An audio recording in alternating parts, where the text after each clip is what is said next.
Oh, and we're live. There we go. Good evening, everybody. It's Mike. Mikesunboxing reviews now too. It's Saturday, the 10th of November, 2018. And tonight we're going to have a chat about technology news, what's been going on in the week, and also there's an opportunity if you've got a thing on your mind and you want to get it off your chest, you can phone us on we've got a call-in number, so you can have a live chat, which will be streamed out on YouTube. So obviously, don't say anything stupid, and try and make it relevant or at least interesting. So the number you need to ring is 07912 583 421. Now, if you want to see the number again, it's in the chat comments on the side. So got the phone waiting. So if you want to phone in with a tech problem or tech question, we'll try and get around to it. We'll see how it goes, see how the stream goes. This is completely live. We're completely winging it. So it could all go horribly wrong. We may not be able to hear you, etc., etc. There may be feedback. So we'll see what we can do. Yeah, thought I'd give it a try. It was a last-minute decision. Thought, what can I do to make this a bit different? And well, that seemed like a good idea. Is it? I don't know. We'll find out when the phone rings, or if it rings. It probably won't. But anyway, here we go. So what's been going on this week? Technology news-wise, so I've got a few things on my list to talk about. One of the first things is Xiaomi. The Chinese retail giant has finally opened its UK store, and with quite a fanfare, and a lot of people really excited, and they've been doing some really crazy good offers. There was opportunities at different times during the day, on the opening day and the next day, and I think the day after as well, possibly even still going on now, where there was an opportunity where you could buy a Xiaomi phone for just £1. Yep, not $1, £1. £1 fish? No, £1 phone. What a great deal. So I'm not sure what the phones were. I think it was the Xiaomi Mi 8 possibly, or the Mi 8 Lite. I can't remember. I did read it, but it's completely gone off the top of my head. But basically, yeah, there was a selection of phones they were giving away for £1. So retail prices about 250 thereabouts for the phones they were offering, and you could snap up a bargain. So that's pretty cool. So my question really, or one of the questions of the day actually, now that Xiaomi, or Xiaomi, or Mi as they're otherwise known, just the MI logo, now they've got a UK presence and a UK online presence as well, are you more likely to now buy Xiaomi products rather than buying them from places like AliExpress or Gearbest, those kind of places?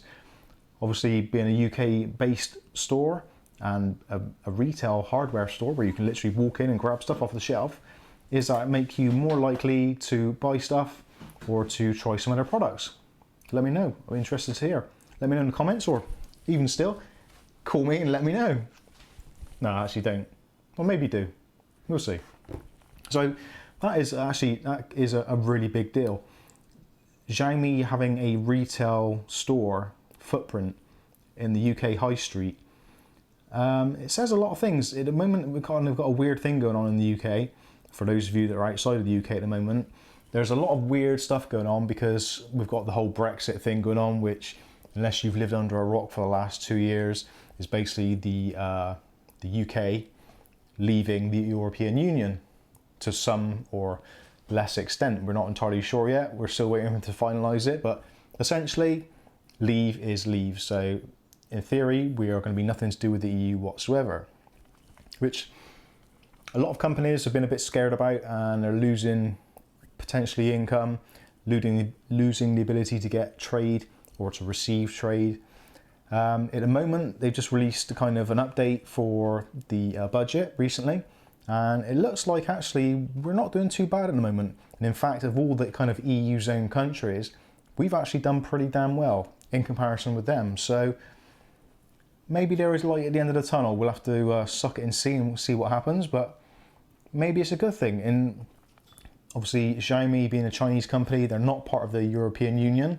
So for them to kind of make the decision to come to the UK and start trying to sell their stuff kind of means a lot. And hopefully that is a sign of things to come. Maybe with the US and Australia actually becoming more or stronger partners with the UK, now that the EU potentially is kind of gone or out of the way.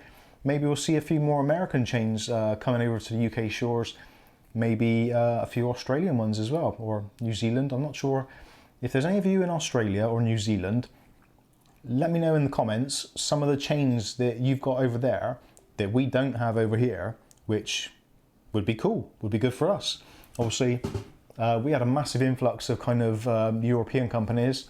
We had things like Aldi and Lidl, and there's various other ones as well. But they did make a massive impact on the UK shopping scene. So I'm not too sure what's going to happen with them.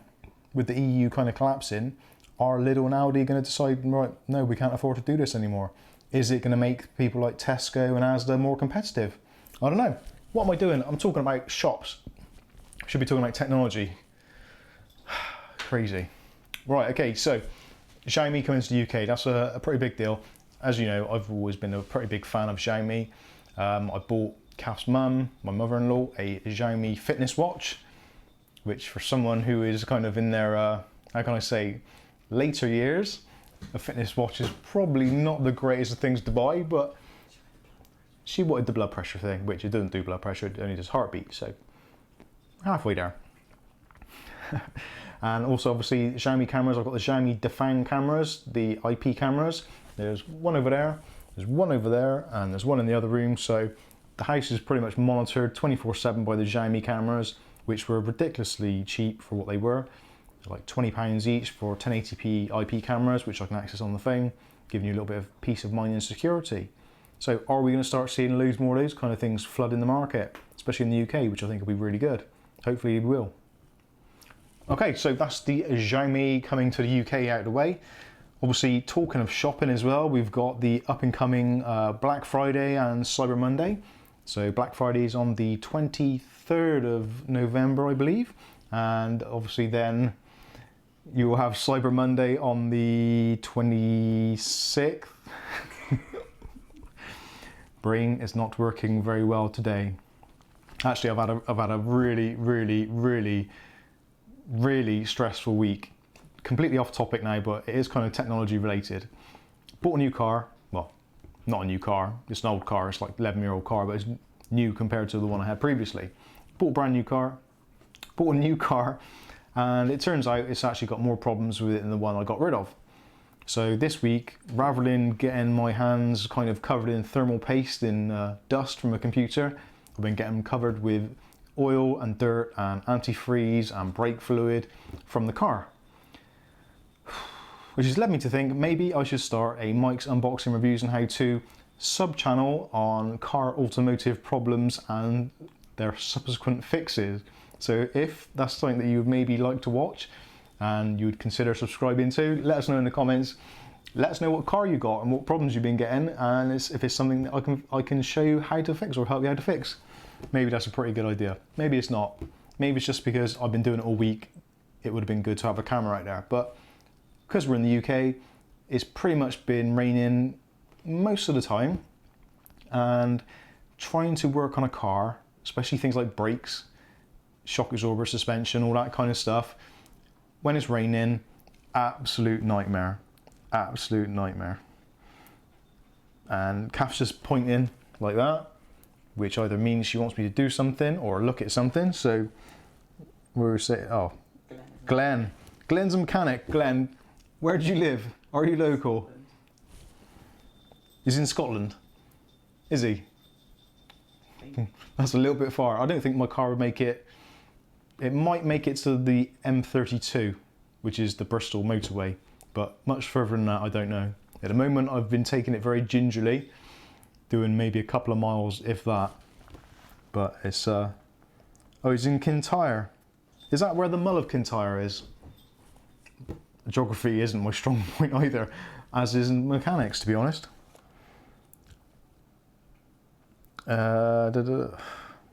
Right, I should look at comments. I'll look at comments in a minute, so if you're putting comments in there, I will get around to them, but I'm going to try and go through some of these other things that I wanted to talk about, which may correlate anyway. So, yeah, we talked about Xiaomi coming to the UK, the whole impact of Brexit, etc., etc. Actually, I'm going to go off on a slight tangent now. Brexit.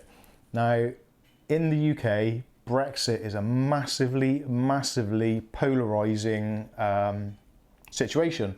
There's people, there doesn't seem to be many people that are kind of like, well, whatever, I don't mind either way. And I guess there are some people that are kind of in the middle. I'm kind of, I sway from side to side. I don't have, I think there's pros and cons, and I think the way it's been handled has been absolutely awful, and it should have never came down to a simple yes or no vote. I think that was a massive mistake, which I think they probably knew at the time, or maybe they didn't. Maybe they just didn't think things were as bad as they were. But anyway, I digress. So that's causing a load of conflict, and there seems to be conflict everywhere at the moment. Now, in the IT world, we've kind of got the new Intel 2700K, and it's supposedly a fantastically better processor than the AMD 2700K, which is the title of this video, to be honest, so I thought I'd better get it in there. Now, recently, probably the last 24 hours, there's been some new reviews coming out with the 9900K running at its designated 95 watt TDP. Now, for those of you who don't know what a TDP is or understand all that stuff, essentially it is a thermal limitation that the manufacturer puts on a processor or a component, so that is, it's designed to run at. Now, when people talk about overclocking and things like that, that normally involves taking a processor or a component over that rated TDP to try and squeeze a bit more performance out of it. Okay, so that is the kind of very basic overlook of how it works. So it would seem from the testing that has been done, now I haven't done the testing because I can't afford such luxuries as 9900Ks, but from the videos I've watched and from trusted sources such as Hardware Canucks, Hardware Unboxed, etc., Kit Guru, those kind of people, there's been various tests running at the 95 watt limitation, and it does seem that the 9900K is approximately pretty much bang on the same speeds as the AMD 2700K X, sorry, in a lot of tests. Now, it does have a significant feature which makes it considerably faster. So anything that uses a feature called AVX in the, I think it's the 256-bit mode rather than the 128-bit mode, it is considerably faster. So if you're using a specific application or set of applications which use AVX in the 256-bit mode, then the 9900K is the faster option by quite a margin. But for most people, if you're using the CPU at its designated 95 watt limit, then it isn't any better, realistically, than the 2700X, which at the moment in the UK, the 9900K is around 550 to 600 pounds, depending where you go shopping around. And the AMD alternative or equivalent, for want of a better word, you're looking at anywhere between 280 and 330 pounds. So give or take, it is approximately half the price. So as we saw with the Threadripper chips against the Xeons, AMD are basically giving clock for clock or knock for knock performance for half the price, which seems mad. So we now understand why Intel fudged a lot of the early testing and allowed the processors to run outside of their kind of designated frequencies and speeds and thermal characteristics in order for them to say, look, we have got a better processor. And for those that were looking at buying the kind of the previous generation, the 8th gen CPUs, or if you had one and you're looking to upgrade, it now seems that the older version chip in some instances is actually the better option, especially when it comes into price. So this has been a very weird week, and especially with all these things coming out about Intel basically fudging a win, which they didn't really need to do, because at the end of the day, Intel are Intel. They've got massive budgets, massive marketing strategies, all that kind of stuff. They are the market leader. They sell an awful lot of CPUs and processors and other associated parts. They don't need to do this. There's no reason why they should do it. But they did, and now they've completely got eggs on face, because people now realise that they're struggling and they appear to be worried. But the benefit of all this, as is again the title of the video, when it comes down to those two processors specifically, or even the mid-range processors, AMD are countering Intel at every point. And who wins out of that? Well, that'd be me and you. So if you're looking to build a PC, upgrade a PC, or whatever it may be, the people that win at the moment are us, because we get a better value for money, because Intel and AMD are going to now go through knock for knock, releasing CPUs, reducing prices, releasing a CPU, claiming to be better than the other, and it's just, yeah, we win. Competition is a good thing. Don't let anyone tell you any different. If you haven't got competition, the market goes stagnant and it starts to suck. Which leads me on quite nicely to the next part. Now, AMD have done really well with their CPUs. The Ryzen CPUs have done fantastically. The Threadrippers have done really well. And in the server market, the EPYC processors are doing well. Epically. Sorry, couldn't resist. So this week, AMD have now announced that they're going to be doing 7nm process. So basically the nanometer process is how small they can make the components on a CPU. That's taking it to a really, really basic level. But basically the smaller number, the more you can fit in a certain area, and also you get improvements in things like speed, heat generation, that kind of thing. So the higher the number, the more heat, but the less density.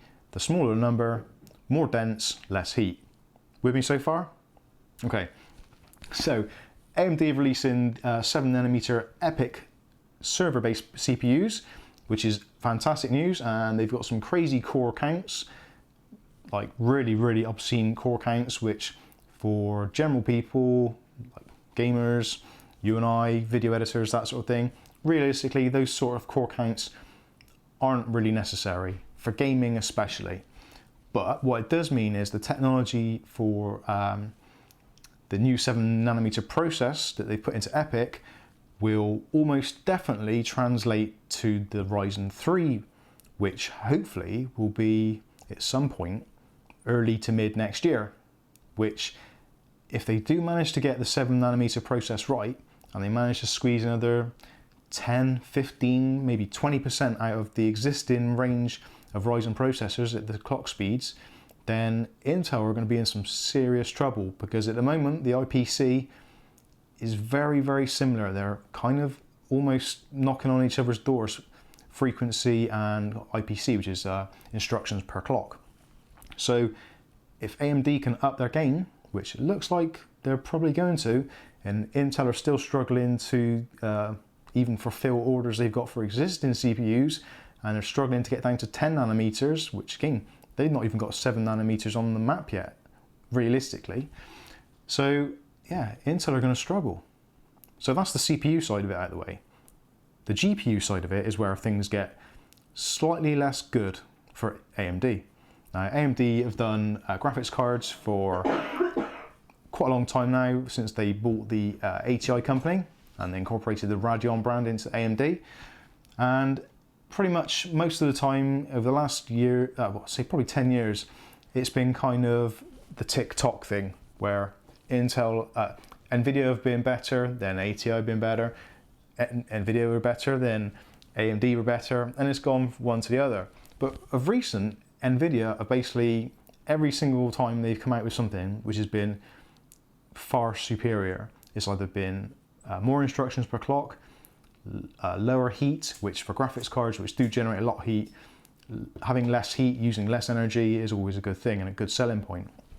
So AMD have now released, or are going to be releasing, the 7nm process for their Vega Instinct cards. Now, they're not gaming cards, they're more designed for kind of deep learning, AI, all that kind of stuff, server-based stuff essentially. So for offloading work from the CPU to the GPU. So there's two models, the MI50 and the MI60, which prices are kind of like sketchy, but what it means is if it's working on Vega and there's server optimized parts, you can pretty much guarantee if they work out well, they will translate down to the marketplace for us, the gamers, and all the video editors and all that kind of stuff. So that is looking good, and it needs for AMD to do something, because AMD have got absolutely nothing. They went from the RX 480, which is the kind of the mainstream card, which went to a refresh, which was the RX 580, which essentially is the same card, just slight tweaks, slight improvement in performance, and a little bit lower energy requirements. But now they're looking at an RX 590. So rather than going to the next series, like a 600 series, they're basically plonking another one on the end. So we go from 580 to 590 on a slightly reduced manufacturing process, which is going to be probably 12 nanometers. What are we going to get? Are we going to get massive improvements? Very, very unlikely. We get minimal clock speed improvements. It's using exactly the same amount of RAM, exactly the same GPU, essentially, just with a very, very minor clock boost, or at least what we can tell at the moment. So RX 580, is it worth waiting for? If you're looking for a graphics card at the moment, or run up to Christmas, or Black Friday, Cyber Monday, if you see an RX 580 at a good price, are you likely to buy it, or are you going to wait for the 590? Did I say 580? Yeah, I did say 580. Are you going to buy that, or are you going to wait for a 590? Or are you going to completely go against it and buy a 1070 from NVIDIA? Let me know in the comments. I'm going to have a quick look through the comments a minute and see if there's anything I should be replying to. Actually, Kath's saying no. No, it's all good. So, no.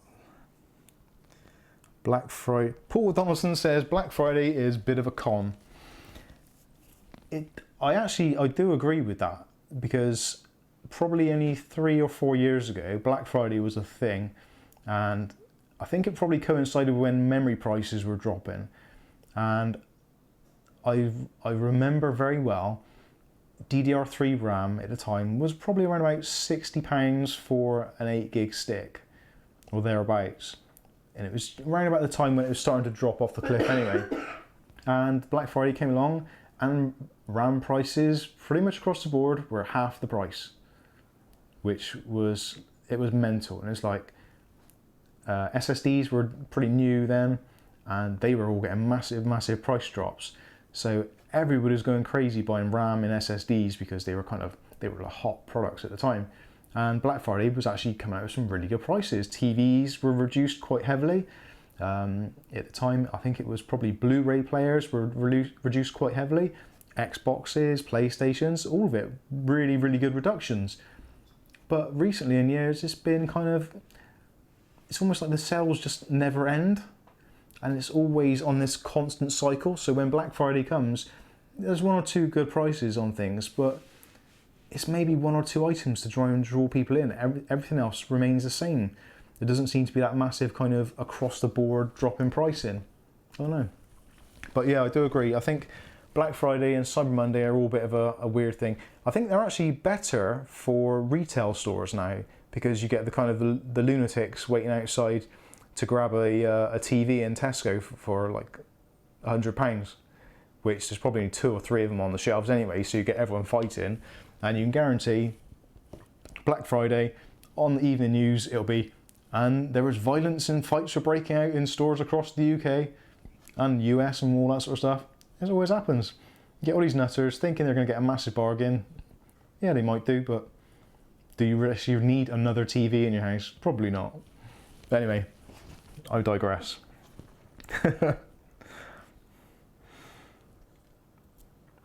There is going to be a big screen TV war, says Paul Donaldson. Argus have started it. 65-inch 4K TV for £579. Steve Bradshaw says, I can't see the point of the 1070 Ti when it hovers around the same price as the 1080. Now that is another thing actually which I was going to mention, which kind of relates on to what I was saying earlier about the AMD have got pretty much nothing to offer at the moment, which is a really, really sad thing, because for the last, well, probably since about AMD's graphics division were basically supporting the CPU division, because in the CPU thing they had the Phenom processors, the FX processors, and the FX range was dire. People were still buying them, but it wasn't good. It was a bad time for us all, and we didn't get a lot for our money. And Intel were riding high on that one. But fortunately at the time, AMD graphics cards were pretty awesome, and they were kind of carrying the CPU part. And it's kind of got to the point where now they've almost turned around and said, like, okay, that's it, we've done enough now. Right, the CPU lot, you can take over and the graphics card guys can take a break. But we don't want the graphics card guys to take a break. We want them to get off their benches, go and design some really, really good stuff so that we can put it on our computers and have nice, shiny new stuff and have the greatest processors from AMD and have the greatest graphics cards. Wouldn't that be amazing to have that come back and happen for 2019, for AMD to rule the roost for processors and for graphics cards? They should do, really. They're putting graphics cards in the consoles, so you'd think they'd learn something from that manufacturing process in how to program these things to make them brilliant. Just why can't they translate it into a PC product? Or at least reduce the prices, make the RX 580 or 590, make it £150. They'd sell like by the bucket load. And they can completely dominate the lower end of the market, which is where most graphics cards, most companies aim their games.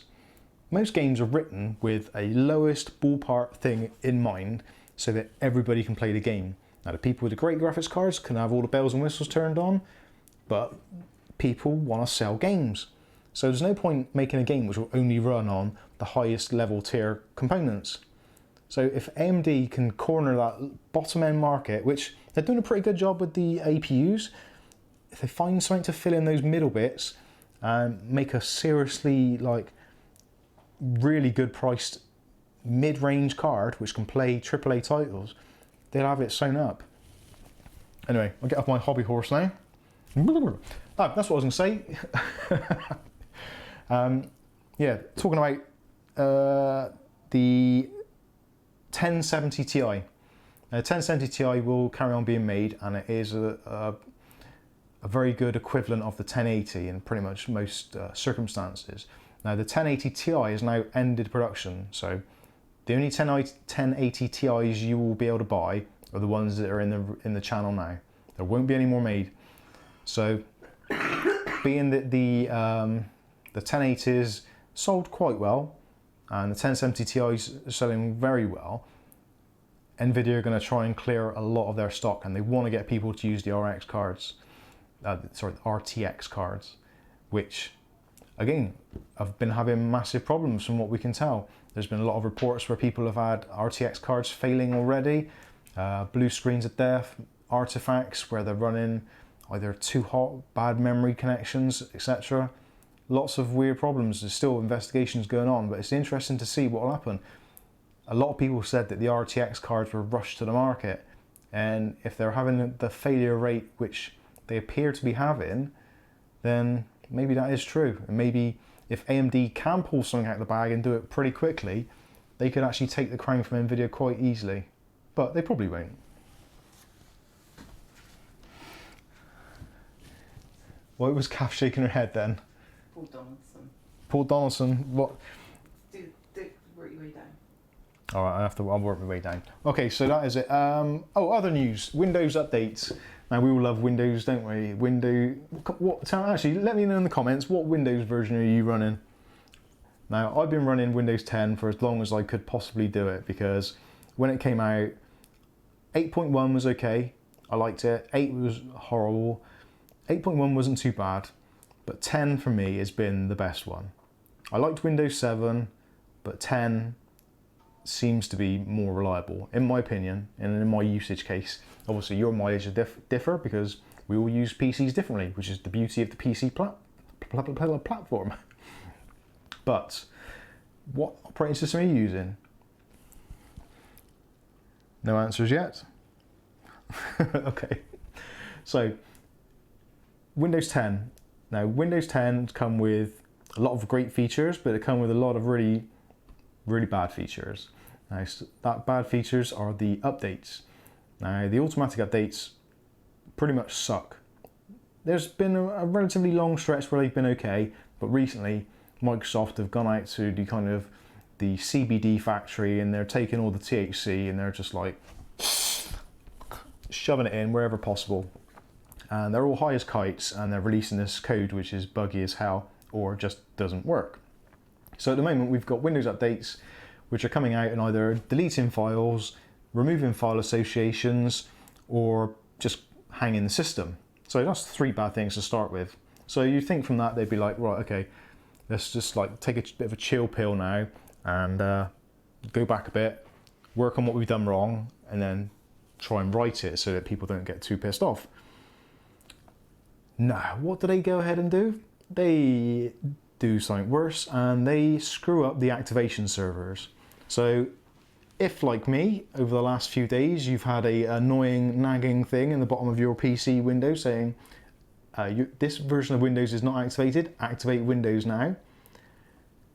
And you've been like, okay, so I may have changed some hardware, but I don't recall doing anything. So you go through all the palaver of doing the diagnostic, which can, in most cases, actually rectify the problem, and it comes up with an error code. So you're like, okay. Oh, damn, I'm gonna have to buy another Windows license. So don't do that. Before you do that, wait, because there is a problem with the Windows activation server, which is basically turning Windows 10 Pro versions into Windows 10 Home versions.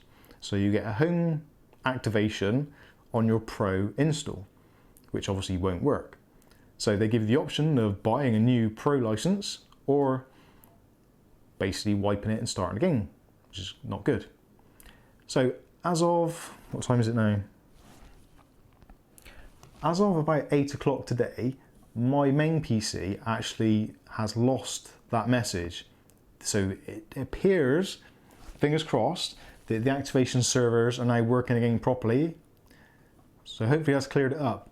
I know George's PC upstairs did have the activation warning come up. Whether his has disappeared yet, I don't know. Kath's has been alright. My laptop I've only turned on within the last hour, so touch wood, that's okay still. So that's been okay. Oh, Glenn says, yeah, it's happened to him. It's a weird thing. A very weird thing. But yeah, so they're just getting worse. Microsoft really needs to kind of pull together and think about what they're doing. They managed to successfully screw up the Windows 10 phone. Please, please, please don't let them screw up the Windows 10 operating system, because that is just unforgivable. Totally unforgivable, because it is a really good platform when they do the updates properly and make sure the code works. Now I get it, it's a massive platform and there's hundreds and hundreds of thousands of millions of different combinations of hardware, software, etc, etc, etc. But that's always been the case. They should realise that by now. Do some testing. I would rather wait for a software release and for it to work than I'd have the latest and greatest features and it be buggy as hell. Now, I'm in a semi-production environment because I use my PC obviously to make videos, etc. So it is quite important for me, but for people who run businesses who depend on their livelihood on their PC working, that's a big worry, a very big worry. You either have to have multiple machines or backups or whatever, and not everyone can do that. Not everyone's as switched on and knows how to do all that kind of stuff. They go to PC World, they pick up a laptop because it looks good and the store assistant has sold it to them and given them 3 years peace of mind warranty, which is probably worth no more than the hairs on that brush. But anyway, I digress. I completely digress in. So essentially that has been it for this week's news. If there's any other items I've missed which are important, well, they're not important to me, so I don't care. Now the other thing which Kath, what was that? Yeah, if there's something that I've missed out, you can phone me on the hotline.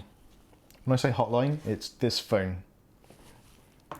Or you can text. You can text your questions or comments to 07912 583 421. I would repeat it, but I can't be bothered to look at it again, so I won't. It's in the comment section. If you want to send a text message, or phone us if you've got something you want to say or get something off your chest. Kind of like an open lines night, so you can say what you like. You never know, it could be fun. It probably won't be, but you give it a go. What else was I going to say? Kath was going to say something else. What was the other thing? Oh, it was on the tip of my tongue. Ah, that's what it was. The ongoing saga of no sound in calls for iPhone devices and Android devices. Now, you would not believe how many emails, messages, PMs, and just general comments I get on a daily basis about no sound in calls. Now, at the moment, the biggest one is the iPhone by a massive, massive margin. Now, if you're a regular viewer to the channel, you would have noticed or maybe seen a video I did about the the Apple microphone problems and how to resolve them. I've actually done 2 videos on that, one of which was a noise cancellation feature, where the noise cancellation mic was a little bit overactive and basically cut out the bottom mic so people couldn't hear you when you were talking to them in phone calls. So that's excusable, that's a relatively simple fix. And in some cases, actually, it was caused by phone cases. So where the phone case actually was a little bit too close or on a funny angle, because the way the sound was kind of bounced around or whatever, it basically made it so the mic on the back worked, but the one on the bottom didn't for the noise cancellation. So taking the case off or turning off the noise cancellation generally fixed the problem. Okay, so that's that. Relatively simple fix, not the end of the world. At the moment, iPhone 6, iPhone 6S, iPhone 6 Plus, 7s of all of them, and all of the 8s, all of them have been having problems, mostly, and this is one quoting from other people, what they've been messaging me, where they've got no sound in calls. I got a call, but it's got no caller ID, so I'm probably not going to answer it. I'll get Kath to answer it. Sorry. Exciting, it might be a phone call. So anyway, going back to what I was saying, so these iPhones have been having a massive problem with the no sounding calls, and it seems to be a problem with the IC chip. Now, whether it's because the chip is becoming loose, where it's being damaged and dropped, or whether it's just overheating and the solder's coming loose or whatever it may be, it's causing a massive problem, and it's not a simple fix. It's not a case where you can just download some software or plug in a USB cable and do something with it. It's not as simple as that. It means this device needs stripping down, resoldering. It's a pretty messy job and not an easy job to do, because the solder it's basically a PGA chip, so there's little balls of solder everywhere, so it's got to be done really accurately. And you can check out some videos on microphone IC chips. I'll put a link up there when I've redone the video. But yeah, basically it seems to be a design fault, where the solder or the adhesive in the solder isn't strong enough, and when the phone becomes either hot or gets knocked, that chip is becoming loose. So therefore you have no sound, because that IC chip controls audio from microphone, the noise cancelling microphone, the headphones, the speakerphone. Basically it's a logic board for all that stuff. So if it fails, you are royally screwed. Now, the amount of people that are having exactly the same problem, and I've suggested to them, the best thing for you to do is to take the phone back to the Apple Store, explain what's happened, and even refer to this video or other videos like it, which there's a lot of people doing the same videos. There's a lot of problems with this, and I'm strongly urging people to start some kind of class action against Apple, because clearly there is a problem with the manufacturing.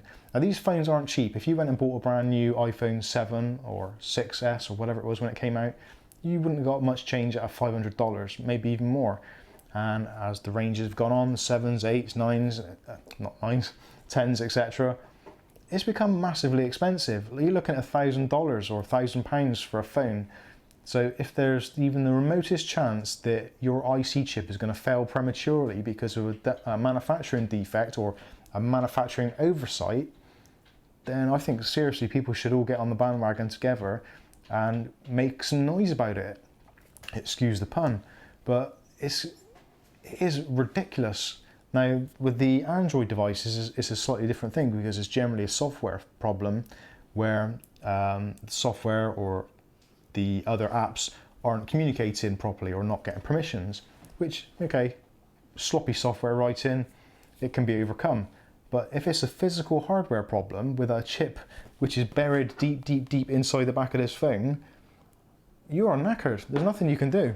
So let me know in the comments. And again, thanks to everybody who has commented on the video and basically in frustration, because there actually isn't anything you can do. I have suggested to some people to try reverting from iOS 12 back to 11 to see if that makes any difference, to see if it is something to do with the way the new iOS works with that chip. And I haven't had any people come back saying at the moment that that has been a positive outcome. It looks like most people have had to go to Apple and either buy a new phone or pay a backstreet kind of repair shop to resolder the chip for them, which completely sucks. So that's me off my high horse. I'm not going to talk about it anymore because it's bullshit. It's bullshit. So I'm going to have a quick swig of drink. What are we drinking tonight? Because tonight, ladies and gentlemen, we are drinking Tia Maria because it was the only thing that was open in the drinks cabinet. I say drinks cabinet, the cupboard under the sink. So we're on Tia Maria. What are you guys drinking? Let me know in the comments. And because I'm a complete dick, I'm just going to drink it straight from the bottle.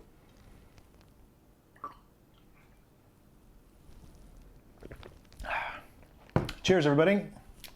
I do like Tia Maria. Okay, so now what questions have I missed here? Paul Donaldson, Argos with a TV. Oh yeah, Paul Donaldson, Argos. Amazon have loads of old Alexa and TV stick to shift. Yes, they do. Actually, Paul Donaldson, there's something which has been released, I think it was either yesterday or possibly the day before. Did you know, if you're a Windows 10 user, you can now install Alexa. Shouldn't have said that, but oh, what the hell. You can install it actually on your Windows 10 device, and you can use it, you can use your Windows 10 device as a Echo Dot in effect. So depending on your hardware, microphone, etc., you may be able to get it to work voice activated, but if not, you go into the app, click on the microphone button, speak your command like you would normally, like Alexa, turn the heating on. Sorry if everyone's heating's just come on. It's winter, your heating should be on anyway. Well, unless you're in California, in which case you probably never have heating on, but anyway. Yeah, so you can basically do it from your Windows 10 device, which actually I think is really cool. And I would love for Google to do the same thing, so I didn't have to have the home minis dotted around everywhere. That would make life a lot simpler because you don't always have your phone with you. You can't really have a home mini in every room, as nice as it would be, but it seems a bit pointless. If you've got a PC there, why not just let them use the app? Even if the app has to be within Chrome or whatever, would make life a lot easier. But anyway, I digress. So yeah, just that's a nice feature. So if you're a Amazon customer or an Amazon user, if you want to put the Echo Dot onto your PC, you can download the app now. It's free of charge. And if you've already got your app set up with your Echo Dots, when you log in, all that stuff is still there. So you don't have to go and program anything else in. It's literally there ready for you waiting. Or if you want to start getting into home automation, and you've got maybe a couple of sockets or a Hive home heating system, but you don't want an Echo Dot or a Google Home for some reason, but you wouldn't mind trying it out, go to the Microsoft Store and download the Alexa app and give it a go. So let's see what else we've got here.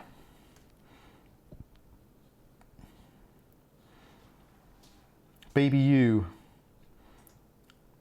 GTX 1070 for 220 euros. Is that a good deal? Well, I'm not sure. Yeah, I think it is. I'm not sure what the exchange rate is at the moment. What is the exchange rate between the euro and the pound? I think they're very, very similar from what I can recall.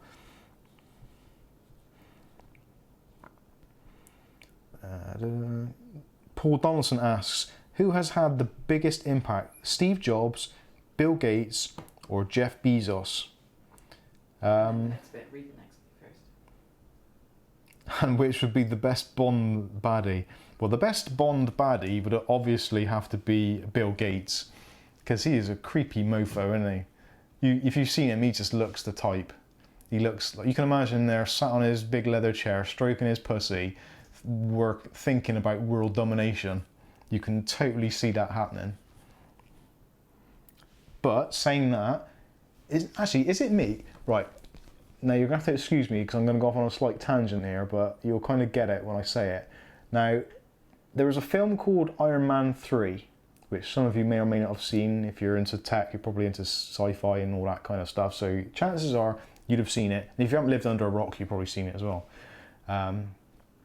In that film, there was a character called the Mandarin, which was played by an English actor. I'm not sure what his name was. I want to say it was something Slattery, but I don't know if it was. So maybe someone will have to let me know in the comments if I'm completely right or wrong.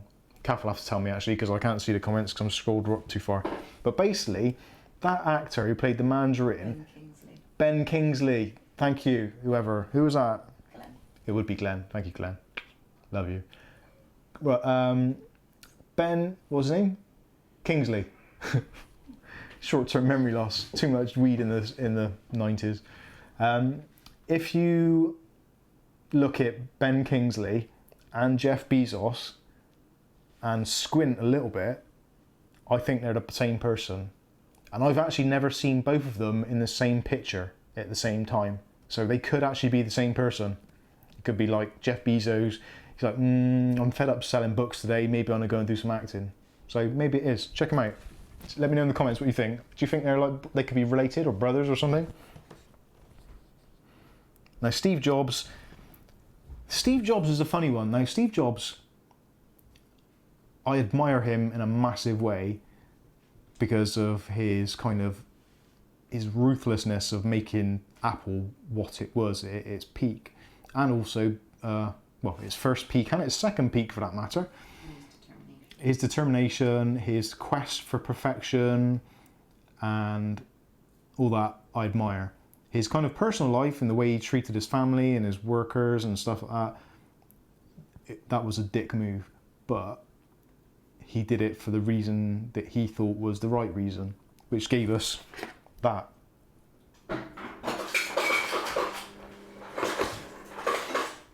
I do apologise for the noise. That is my dipstick son,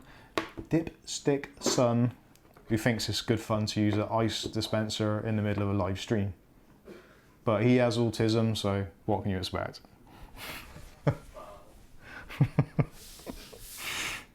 have one, George. Okay. Steve Bradshaw's on the gin. Emma Donaldson said, have you got any Coke for the Tia Maria? No. I'm not sure. Tia Maria and Coke is I'll tell you what actually is really good. Make yourself an espresso or a latte and just fill it up with Tia Maria. It's amazing. Nice warm drink, makes you a bit hyper and gets you a little bit silly.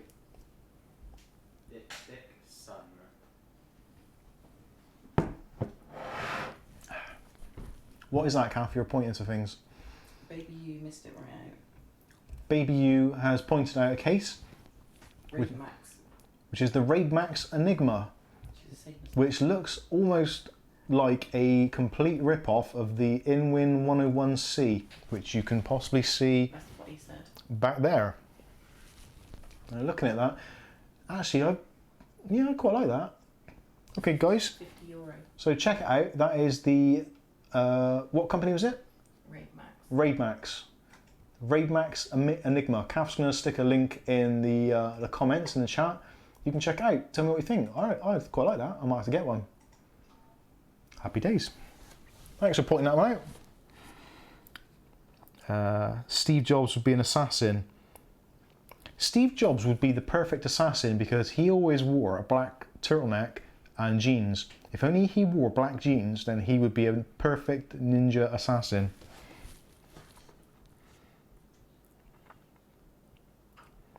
Gonna need to scoop Mike off the floor if he keeps chugging that bottle.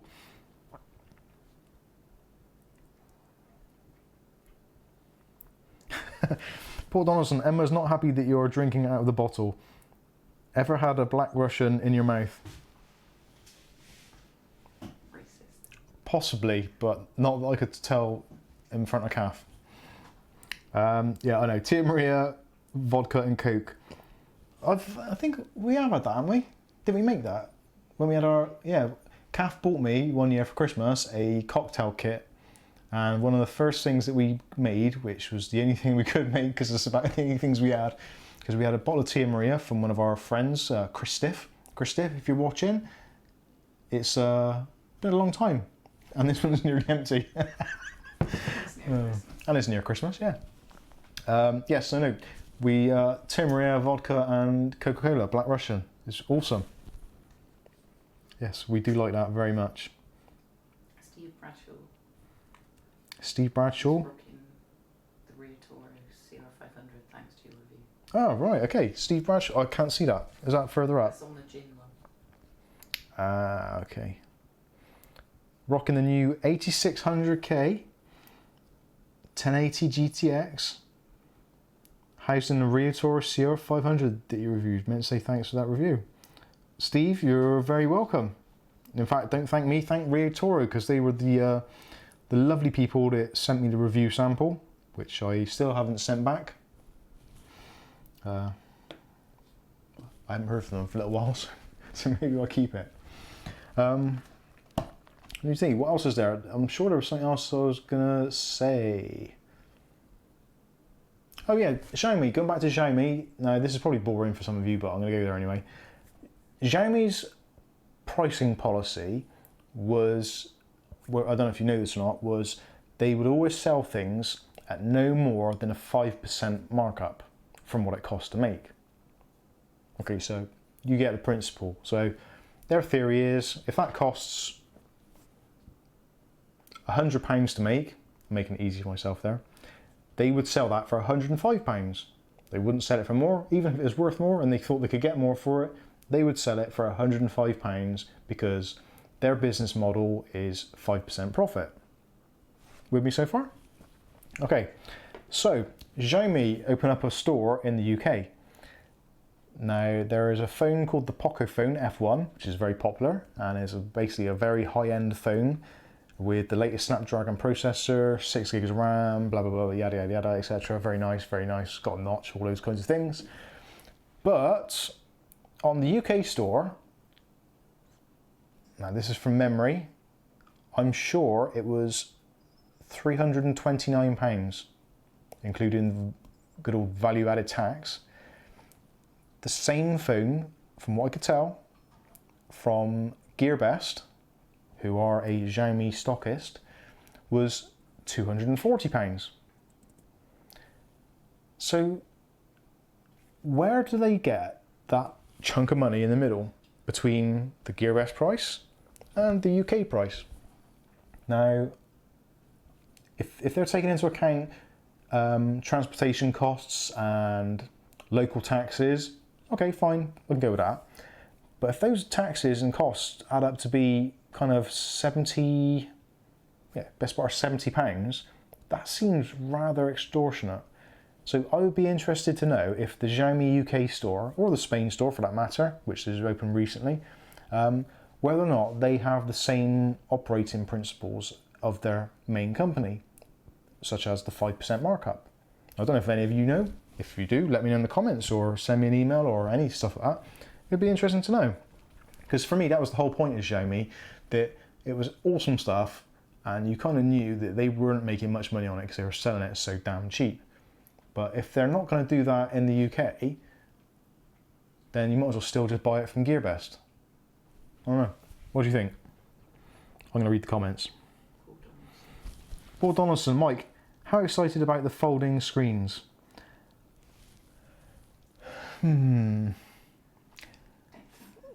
Folding screens now. I don't know if you've ever tried to replace a screen on a phone. Now, I've done the 5S, I've done loads of those, and very rarely did it go well. We've done it with older phones, the 4s, the 3GS, and other Android devices, and it's always been a pain in the butt. So I I really struggle to see how a screen which is as delicate as it is, because I've even smashed these putting them in, how can a screen that is as delicate as that be flexible at the same time?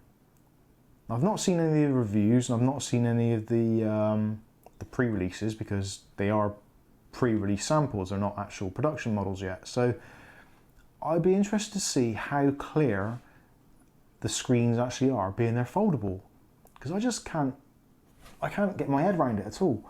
How can something which is so polished and pristine be flexible but yet strong at the same time? It's weird. It's like flexible keyboards. They did those, didn't they, for a little while? You had like your normal USB keyboard, but then they did those like roll-up ones, which, yes, it's still a keyboard, but it's nowhere near as good to use or to type on as a proper standard keyboard. So I think the same principle is going to hold true for flexible screens, because how can they be flexible and good quality at the same time? Something's got to give. But I'll be interested to see what they're like.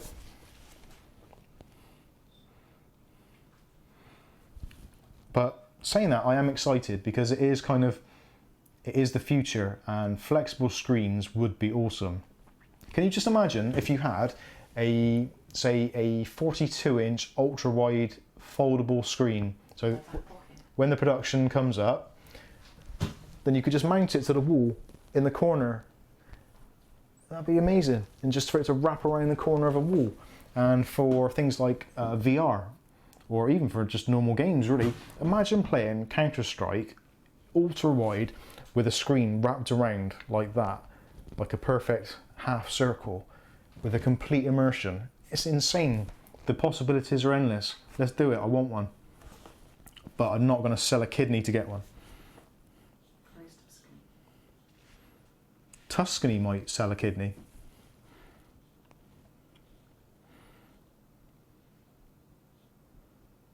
Steve Bradshaw says, Gearbest do not ship that phone from an EU warehouse. Now actually, that is one thing I did check, because there is an option for the Hong Kong warehouse, I think it was, or HK, Hong Kong I guess. Spain was the other option, ESP, or Espanol, and the other one was, can't remember, it might have been China. I don't know, it was somewhere. But basically, yeah, that was an option. I clicked on the 3 different ones for Gearbest, and it was the same price on all 3. So, I don't know. Although, to be fair, my research was only for about 5 minutes before I started doing the stream, so I could be talking out my hat.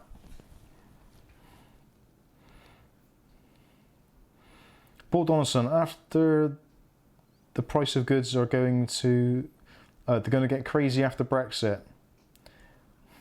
I don't know if they will. I think there's going to be a definite bump, but I cannot imagine all of these companies that we do deals with not wanting to do deals with us. One prime example, BMW. Now, I've got quite an intimate relationship with BMW, because I've only done for probably the last 7 years or so. So, spare parts, I've always noticed the prices have been relatively stable.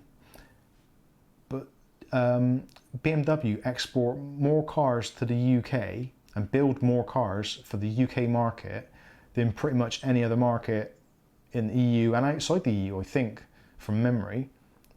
It was basically one of their biggest customers is the UK. So BMW, when all this Brexit stuff was going on, they're like, oh, well, we don't like it, we're going to move our factory out of the UK.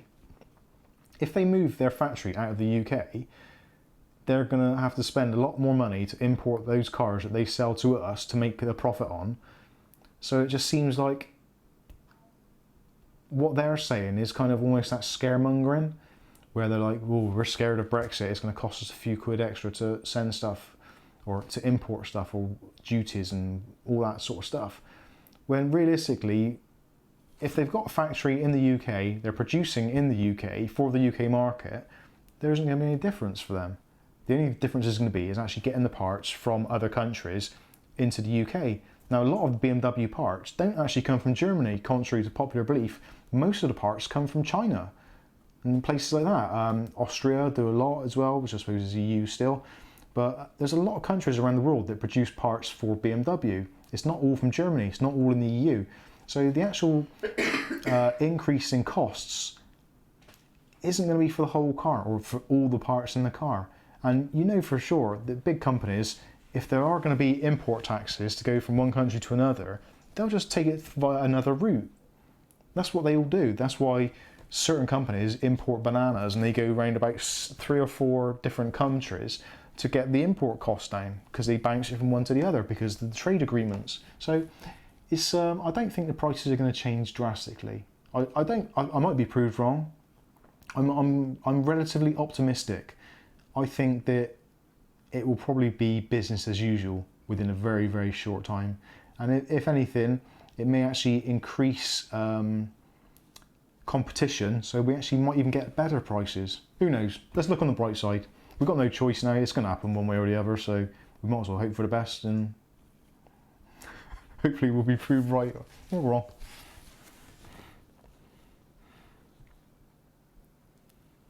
Remember clam... Now, Paul Donaldson also says, remember clam phones? They never broke. Folding screens will flop. I reckon they will crack in your pocket. Yeah, I think they will. Fair joking, that crack in your back pocket. Glenn's also in as well as most UK imports are from out of the EU anyway. Yeah, I think that is... It's a like I said before, it is a massively, massively emotive subject.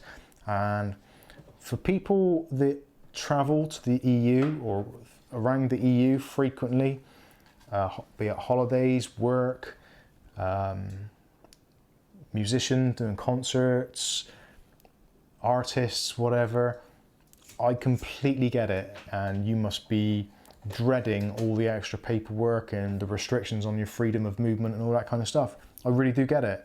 And for those people, they're the ones who actually are really losing out on this, and they've got a lot to fight for. But then we've also got all the kind of the so-say kind of what they call the NHS tourists and that sort of stuff, which needs to be some kind of stop to it. But again, it's a much bigger thing than my tiny brain can comprehend. I hear all sides of the story, and I agree with all sides of the story in different aspects. So it's let's just hope for the best. At the end of the day, we're all human beings. We're all living on this planet together. We've all got to make it work one way or the other. Especially being obviously the special commemorative day coming up, armistice and what have you. If that teaches us anything, is that the amount of lives that were lost in that, we should all try and get along together, however it may be. We all have our silly, petty little arguments and what have you, but at the end of the day, we've all got to share this big blue and green marble. We've all got to roll around on it for the rest of our days, so we might as well make the most of it and try and get on with everybody. Not always possible, bit of a utopian view, but we try. We try.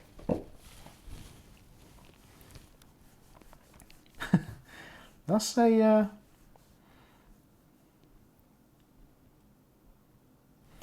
What the hell? I think the French will put the cost of moving goods from Calais to Dover right up. Yeah, that's probably right, actually. FFDF, FDF. Have you heard that YouTube are donating toxic super chats to charity now on YouTube live streams? What are toxic super chats? I think I may have been living under a rock and I don't know what that is. You'll have to explain what that means.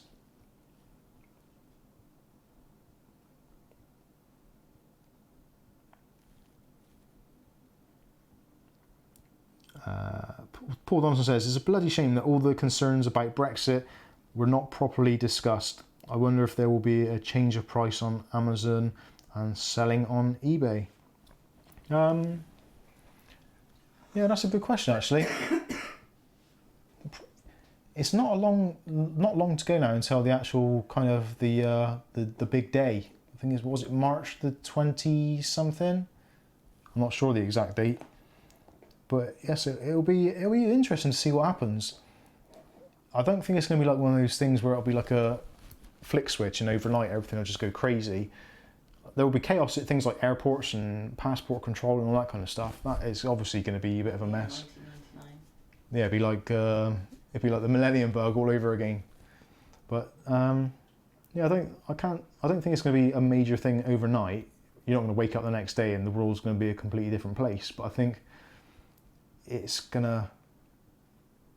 opened up a big wound in society, which I think is happening all over. I've said it before on a previous stream.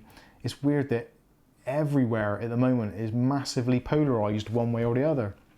In America, you've got kind of like Republicans and Democrats, and there's a massive country split. In the UK, you've got the similar sort of thing. You've got the Brexiteers and the Remainers and all that sort of stuff. I mentioned before I listen to like UFO stuff, and at the moment the UFO community is all pissed off because someone's trying to trademark a name, and all the others are getting pissed off about it, and they're all fighting with each other, and they're all falling apart.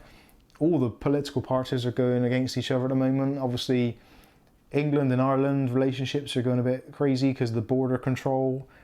It just seems that everybody, Intel, AMD, the fanboys on either side, Xbox, PlayStation, it just seems, Android, Apple, it just seems that everywhere at the moment is massively, massively polarized in one direction or the other.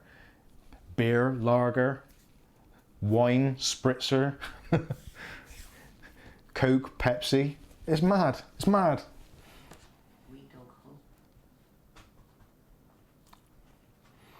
Oh, actually, here's the explanation. So, donations on YouTube live streams which include hate speech or violent language are now not going to the creator, but are going to YouTube and charity. Well, if they're going to charity, I think that's a good thing. If they're going to YouTube, they can stuff it out their ass, because YouTube are making so much money. It's just ridiculous. Come on, it is insane, isn't it? Like, if you do a super chat now, whoever, say for instance me, I get 70% of that money. Not even that. No, it's not even that actually, because there's 30% is taken off because it's a super chat, so like a handling fee. So YouTube swallows that up. There's another 10% for something else. So like you get 60%. So if someone donates you £10, you get £6. So £4 of that is gone off to the big Google in the sky, which is mental. Because it's supposed to be for people to show their appreciation for creators, not another Google tax. But anyway. But it does sound like an algorithm that will work to some extent. You can imagine that though, because if they get really draconian about it and you say one thing in your stream that is borderline offensive or whatever, where is the kind of the tipping point where they turn and say, right, you're not getting any money from that? Because that's people's livelihoods in some cases, especially the bigger channels. And quite often they sometimes go off on a topic. And that's the whole point of live streams. Aren't they supposed to be kind of free-flowing, free speech? Isn't that what the internet was all about? Kind of everyone's really scared to say anything. Now, obviously, hate speeches and all that kind of stuff, it's a different matter, and again, that's another very emotive thing. One person's hate speech is another person's point of view, so where do you cross that line, and who decides where that line is crossed? Is there trigger words? Is there going to be a human oversight to this? I doubt it, because there's so many videos. So it's a really scary thing, and you can imagine it all going wrong quite easily. But I do agree that people that promote like terrible things or atrocities or whatever it may be, they don't deserve to get any monetization from their videos, and they certainly don't deserve any of the super chat. If they want to do that sort of stuff, find another platform for it. Okay, so that is, I think that's pretty much it. We've yeah, Glenn sums it up pretty nicely there actually. Live and let live, and to each their own. Yeah. It is crazy, yeah. You can't offend anyone anymore. Now that's the thing, it's like, we, Kath and I, when we're kind of have some free time, which isn't often, but it does happen every now and then, we're watching some of the old Grange Hill episodes. Now, for those of you who don't know what I'm talking about, Grange Hill is basically like, almost like Neighbours, in Australia, but more school orientated rather than hotel related or whatever. I'm probably going off on one now, but Grange Hill basically is a drama, sort of drama for children about a school in London, which we watch it now, and some of the things they say, because this was in like the late 70s, very early 80s, and there are some what would be considered today to be some very hateful things being said, but these were being said by children under the jurisdiction of a scripted BBC department, who are now kind of backpedaling, whereas in the BBC now you can't say anything, you can't mention race, colour, creed, whatever, because they're all terrified. It's really gone kind of massively left wing. But yeah, it's weird because it was shock value, because you hear someone say something to a person of colour in that way, and you're like, wow, did they just say that? And it's like, bloody hell. But then you think, at the time, this was aimed at school children. And obviously, Grange Hill had a massive effect on a massive amount of the population, especially school kids, because they would see it on the TV on the night time, then the next day they'd be in school and they'd be repeating the things they've seen on TV like kids do. So it's kind of like, wow, that is massively weird. And it just goes to show, actually, that what would have been considered acceptable then isn't acceptable now.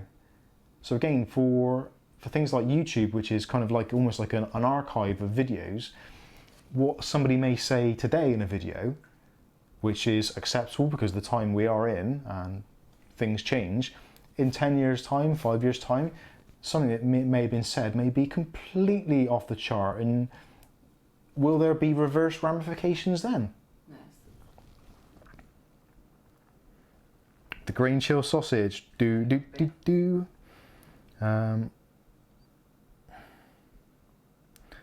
although it's what's the message on the donation says, not, right, okay. Right, so that makes, I get you, right, okay, that makes a lot more sense. So if someone is promoting hate and they're trying to get their view seen by putting a monetary value on it, because obviously, for those of you who don't know, if you do a super chat, if you do a comment in a super chat, it will appear at the top of the chat stream and it will stay there for a predefined amount of time. So if you said something like, happy birthday Mike, and put a thing on, it would stay up there, so eventually the streamer and also the people watching the stream would see it and take notice of it. So I don't know how that would work with, yeah, because if someone's paid the money to the streamer, the comment has been seen, because they're not going to take it away straight away, then someone's going to flag it as being hate speech or whatever it may be. So by then it's already too late anyway. So they're just basically, Google are monetizing the fact, or giving the money to charity to say, look, shit, sorry, we've got no control over what the hell goes on this platform, but here's some money so you don't get too pissed off of us. Am I reading that right? Does that make sense? Is that what is going on here?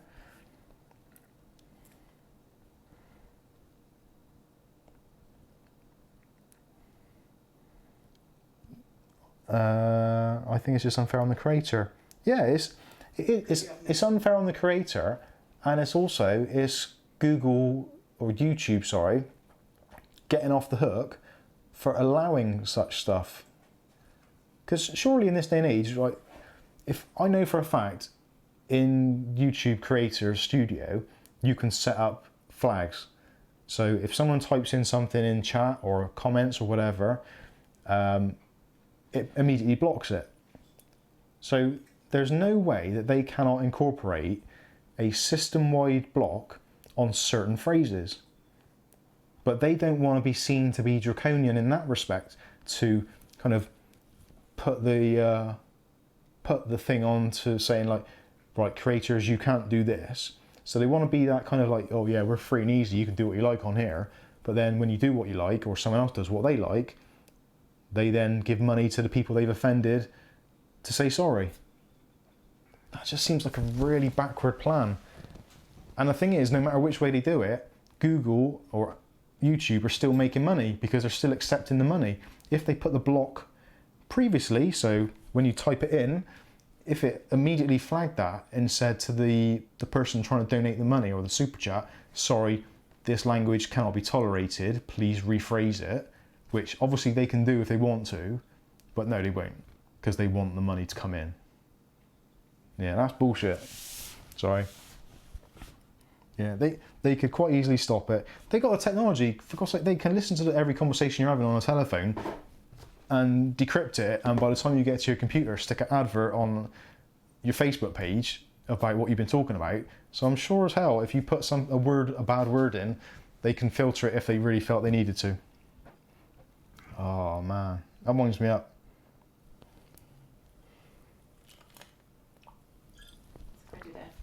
Luckily, Tia Maria calms me down, although the coffee doesn't.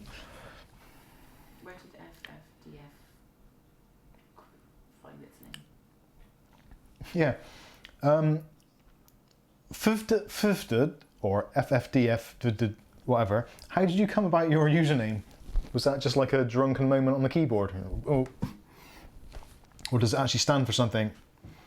Freddie Flintoff died fixing football darts. It's a two-finger thing, isn't it? Yeah, it's a two-finger thing, isn't it? Interested.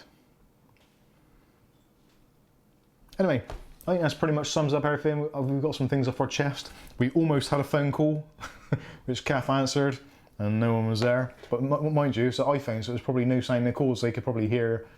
No, they could probably. Oh, you know what I mean. Too much Tia Maria. Anyway, thanks everyone for sticking around. Let's not have fluffy TV. Let's just keep it real, but at the same time, respect each other. And as Jerry Springer always said, what did he say? Take care of yourself. Take care of yourselves and each other. Angel, don't want you to go yet. That's what I love. Oh, Angel's saying don't go yet. Oh, dear God. We'll keep your story to us. Do I have to tell Angel a bedtime story? There was once a wicked grandmother. Her name was AMD. He goes, Oh, we're not going down that route again. God damn it. Right, that's got to be it. Hang on, what did Paul say? That's why people tune into live streams like this and podcasts. British TV is becoming too sanitised. Yeah, actually, Paul, we've been having this conversation. Me and Kath have been having this conversation for a long time now. Probably the last 3 to 4 years, where we watched less and less television, and there was a point actually when Windows 10 came out where the Windows Media Center didn't work with Windows 10. So we went from Windows 7 to Windows 10. And at that point, that was almost the sticking point where we kind of pretty much finally gave up on terrestrial TV. Now we only probably watched terrestrial TV because we could record it on our computers, because that's where we spent most of our time. And most of the time it was only background kind of stuff, or some things we'd watch, like maybe the Football World Cup or certain drama shows possibly we'd watch if they were kind of gripping. But terrestrial TV viewership in the UK now is only 40% of the total viewership of all media. So the internet and streaming and all that kind of stuff is where it's at. It is the future. And also, like you said, the variety is much better. If I went into the dining room, this is the dining room. If I went into the other room where the TV is and got the remote control and sat there and wanted to watch some live TV or whatever's on the channel, I would imagine I'd probably circle through the entire choice of all the Freeview channels and whatever was on Virgin Media. I'd probably skip through it probably 2 or 3 times thinking, all right, which is the worst one that I want to watch? Or which is the less of the worst ones that I want to watch? Do I want to watch Indiana Jones for the 90th time? Am I going to spend the next 3 hours watching Titanic? Although it'll probably be 4 hours because there'll be a break every 15 minutes or half an hour or so, and then they'll break for the news, and it's like, oh my God, and they brainwash you with all these kind of adverts for loans direct, or please can you donate £5 to the Sudanese appeal or whatever. It's like, oh, for God's sake, just, I'm watching telly, I want to relax, I want to be entertained. I don't want to be bombarded with like metaphors like Doctor Who, for instance. Now, sorry, I'm going to go completely off topic now. Although Doctor Who is kind of sci-fi and sci-fi is tech, and forgive me, there'll probably be haters for this, but whatever. The new Doctor Who, the whole series, is basically been a, not brainwashing because that's the wrong word, but it's basically been an exercise in this is how you should live your life. So they're trying to right wrongs from the past and all that kind of stuff, and you've kind of got all of the actors have got either a disability or from a minority or whatever, and it's like, that isn't real life. Inclusion is a good thing. Don't get me wrong, I'm all for inclusion, but you don't have to have one of everyone to make a team. You have people that make a team, no matter what their colour are, what their creed, their religion, disability or whatever. You have the right people around you in whatever walk of life it may be, whether it's your family, your friends, your workplace, whatever it is. Now, again, it's probably not a popular view, but I don't care, I'm going to say it. My opinion is the best person for the job. You shouldn't have to employ someone that is black, white, Asian, whatever it may be. That is complete bullshit. Like I said, inclusion, I'm all for inclusion, and I think everybody should be represented, but they shouldn't be represented because they have to be represented. How does that person feel? That they've got the job purely because they're the only person of that group working there? Come on. How judgmental and how belittling is that? They may well be very good at their job, but to employ someone purely based on the fact that they're ticking a box is mental. Anyway, that's it. I'm going off on one now.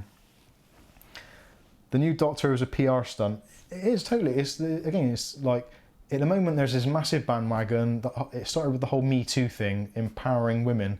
Don't get me wrong, women are great. I love them. Kath is one of them. But again, it's like the equal pay thing. People shouldn't be paid equally.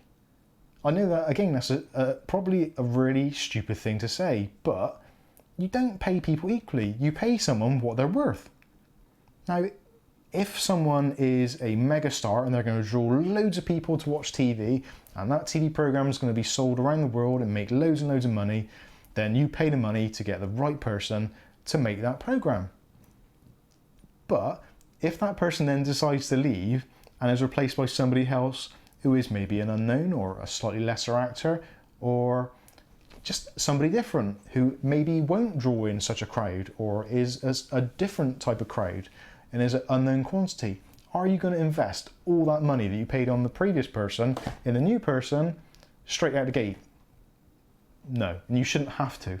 You shouldn't be forced into doing that. You should be given the opportunity of negotiating with that person, and that person negotiating back and earning what they think they're worth. Not, I deserve that because the last person got paid that. That isn't how the world works. It shouldn't be, really. In some jobs, yes, I agree.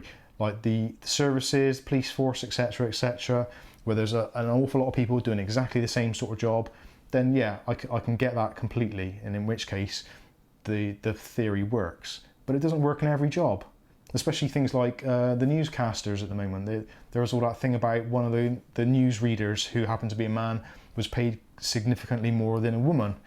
And it's like, well, if he's been doing it longer or for whatever reason, or he's actually just got a really good manager who's negotiated that money for him, he's got that manager, the manager's worked for him, and he's negotiated that deal. Isn't that what it's all about? You shouldn't just be given the money. You don't deserve the money. You deserve what you deserve. I don't know. You do the same job, though. There's the same money. If you do the same job, you get the same money. You should do. Yeah, you should. Yeah. Just to clarify. Then again, it's experience involved as well. Yeah.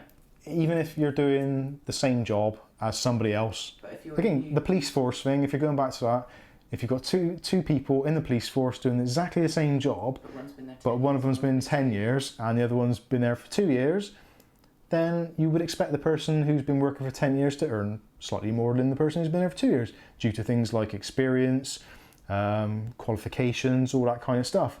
So there isn't a kind of like a one size fits all for these things, and for everyone to jump on this bandwagon for like complete equality is mental, and it actually just breeds more contempt, because then people get pissed off saying, well, hang on, why has that happened? That person's an idiot. And they're getting paid the same as someone who isn't an idiot. What's all that about? It just breeds contempt. Anyway. Yeah, Harrison Ford should get more money than Tom Hardy because his track record. Exactly. That is totally my point. He's got age, experience, and a track record. Previously in films that Harrison Ford has been in, they've grossed X amount of money in the cinema. He's guaranteed to put bums on seats. So yeah, of course he would get paid more money.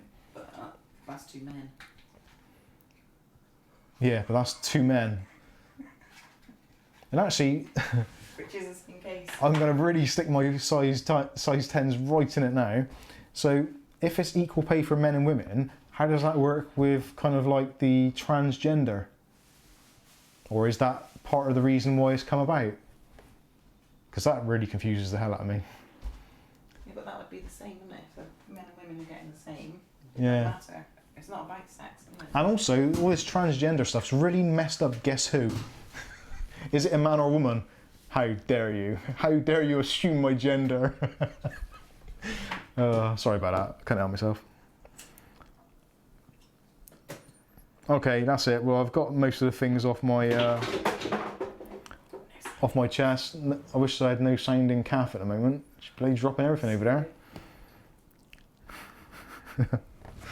Steve Bradshaw, lol, guess who? Very good. Yeah, I thought that. But it wasn't actually mine, I saw it on Facebook. Most of my stuff comes from Facebook. It's called plagiarism, I love it. Anyway, thanks all for watching. Hopefully next week we will be... Next week I think we actually might have next week off, or we may well do Thursday evening. Maybe Wednesday evening, maybe Thursday evening. We've got a busy weekend next weekend, so... that may not happen, but thank you all. Checks Facebook for more lols. Yeah, definitely. If you want to join in with the chat, feel free to do so. If you get any decent questions or comments, the phone is there. That is an open invitation, any time of the day or night. 07912 583 421 is the telephone number, so you can call at any time of day or night. Any questions you've got, either text them, leave a voicemail, whatever it may be, and I will do my best to help you. And you never know, you may end up live in the video whilst I'm recording, which would be awkward, but still, anyway. You can also get us on Facebook, join the Facebook group. Also, don't forget to join Kath's Facebook channel, YouTube channel, which is ShopSmart. Links will be in the description and stuff like that down below. Yeah, that's pretty much it. Thanks for watching and have a good weekend. Don't forget to pay your respects tomorrow, and we will see you again in the very near future. Thanks for watching. As he stretches around to find the stop button. Which one is it? That one. Night all.